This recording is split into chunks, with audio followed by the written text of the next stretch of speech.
Dehqon, bog'bon, chorvachi do'stlarningki, o'zimizningki atrofimizda bor bo'lgan mushunda yaxshi oziqliq, ya'ni organik o'g'itdan yaxshi foydalanishni yana bir qism tavsiya qilamiz.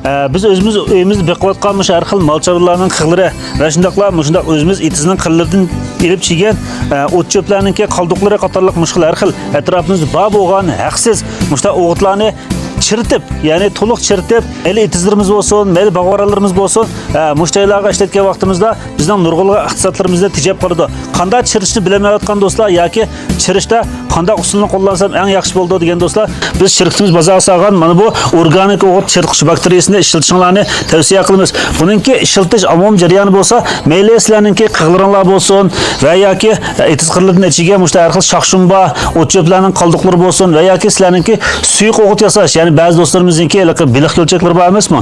Biliq ko'lchakdan chiqqan har xil biliqning qoldiqlari degandek shu quruq o't cho'p, qig', har xil suyuq o'g'itlarni yasashda bu foydali bakteriyaning roli intayin yaxshi bo'lib, birinchidan to'liq chirtib, qig'larningki yoki chirtgan o'g'itlarimiz tarkibidagi oziqlik moddalarining to'liq bo'lishi kafolat qildi. Ikkinchidan tiz chirish orqali bizning vaqtimiz, iqtisodimiz, kuchimizni tejab turdi.